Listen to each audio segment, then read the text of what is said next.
Selamat pagi para netizen dimanapun kita berada, salam inspirasi bagi kita semua ya. Menarik juga ternyata PDIP buka pintu buat Anies ya pilih cawapres dari kader Banteng.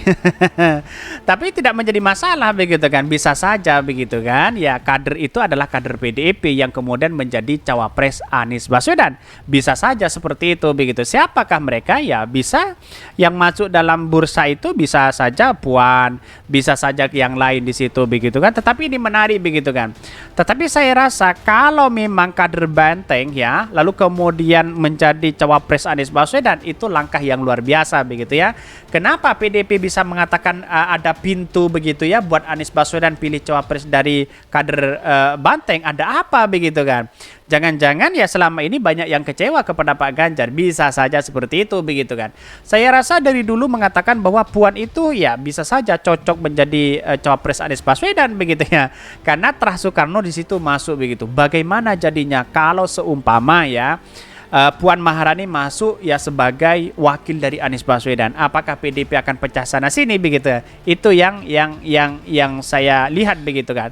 Tetapi saya rasa tidak mungkin di situ begitu ya. Kalau memang kader-kader PDIP yang lain bisa saja begitu kan ya.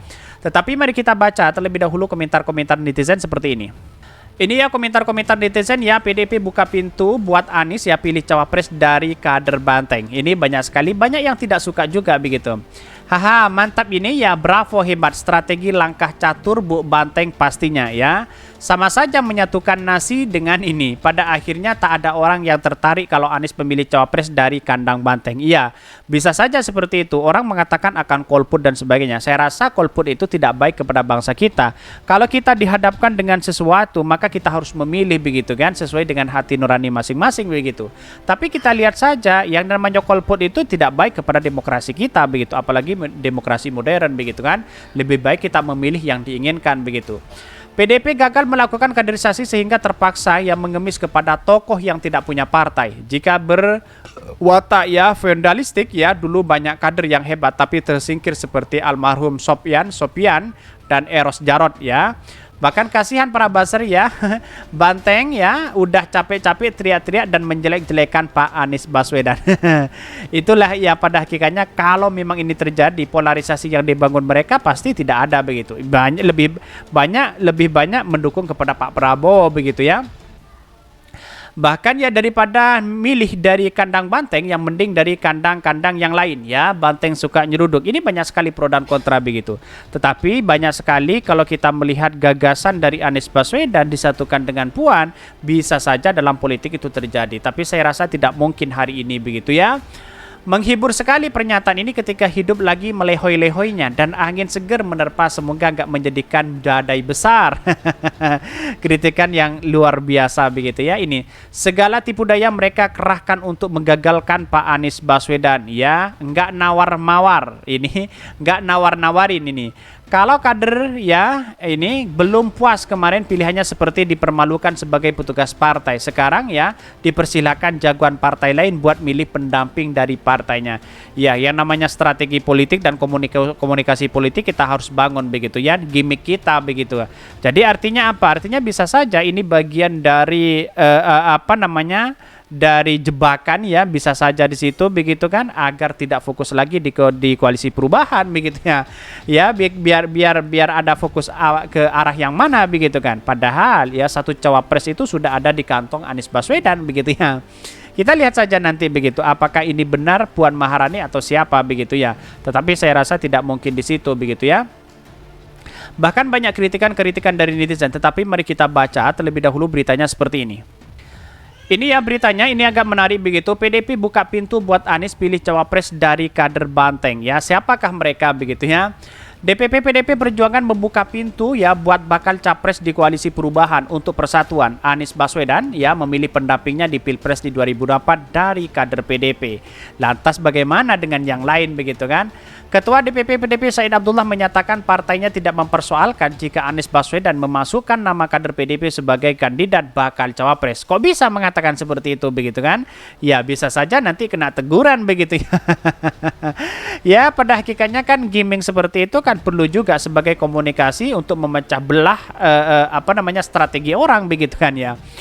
Bahkan sekalipun nama ketua DPP PDP Puan Maharani masuk sebagai kandidat cawapres Anies sebagai sambung Said, ya pihaknya tidak akan mempermasalahkan. Ya, sebab ya setiap partai politik memiliki hak untuk menentukan siapa figur yang masuk radar pencarian cawapres yang memiliki hak yang sama dan memutuskan tokoh yang tepat. Bahkan monggo Pak Anies ya mau cari siapa, kami tidak akan menghalang-halangi. Bahkan ya Mas Anies mau nyebut Mbak Puan, ya boleh pun ya. Said itu juga saat ditemui di sela Rakernas ketiga PDP di Jakarta. Bahkan Said menambahkan sikap membuka pintu untuk partai lain memasukkan nama kader PDP tidak hanya berlaku bagi Anies Baswedan. Jika Ketua Umum Partai Gerindra Prabowo Subianto menyebut nama kader PDP cocok sebagai pendampingnya, pihaknya juga tidak mempermasalahkan itu. Tetapi saya rasa kalau memang hitung-hitungan misalnya yang disodorkan itu Puan atau Bu Mega untuk menjadi wakil presiden Anies Baswedan, bisa saja itu terjadi. Itu namanya dinamis begitu politik kita begitu. Tapi saya rasa itu tidak mungkin begitu ya. Tetapi ini menarik begitu ya. Bahkan ya AHY juga masuk bursa dari calon wakil Pak Ganjar di situ begitu. Ya inilah politik kita begitu ya. Bahkan ya jika Ketua Umum Partai Gerindra Prabowo Subianto menyebut nama kader PDP cocok sebagai pendampingnya, pihaknya juga tidak mempermasalahkannya. Menurutnya jika hanya menyebutkan nama hal tersebut masih dalam batas kewenangan partai dan PDP tidak mencampuri pembicaraan dan pembahasan partai politik atau koalisi lain terkait dengan Pilpres di 2024. Lantas bagaimana pertimbangan dari PDP itu sendiri begitu kan?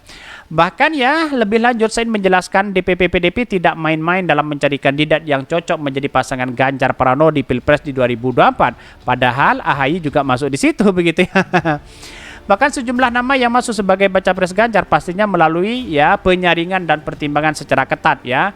Begitu juga dengan dimasukkan nama Ketua Umum Partai ya Demokrat Agus Harimurti Yudhoyono atau AHY sebagai kandidat cawapres Ganjar.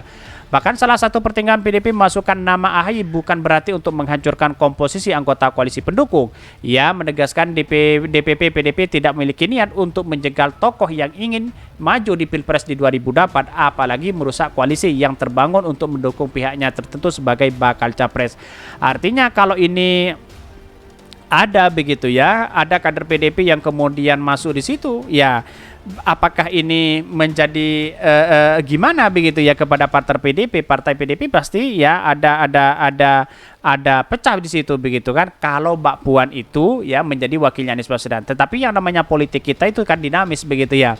Bisa saja yang disodorkan di situ begitu ya. Tetapi saya rasa pertemuan sekarang kan harus ada pertemuan secara intens begitu ya. Koalisi perubahan dengan yang lain begitu, apalagi menjadi wakil Anies Baswedan ya. Saya kira bahwa ya walaupun bukan Puan ya, tetapi yang lain bisa saja seperti itu begitu. Saya kira non partai itu sangat baik kepada wakil Anies Baswedan daripada koalisi sama koalisi, itu ada plus minus besar di situ begitu ya. Lebih baik ya koalisi dengan oposisi begitu atau oposisi dengan koalisi. Siapa mereka? Ya wallahu alam begitu. Apakah wakilnya adalah di dunia pemerintahan sekarang berkoalisi dengan pemerintah atau apa begitu. Tapi kita lihat saja perkembangan dari waktu ke waktu begitu ya. Ya, karena pada hakikatnya kita tahu bahwa bangsa ini kalau kita berbicara tentang membangun bangsa bersama-sama, ya siapapun presidennya, kita harus menjunjung tinggi terhadap demokrasi kita. Kan begitu ya. Jadi saya kira kalau ada golput, saya kira tidak baik kepada demokrasi kita. Kira-kira seperti itu begitu. Mungkin itu yang kami sampaikan. Tonton terus channel Hodari Podcast Rakyat ini, karena ada berita-berita menarik dan viral setiap harinya. Salam para netizen, salam inspirasi bagi kita semua. Jangan lupa di subscribe channel YouTube Hodari Podcast Rakyat ini.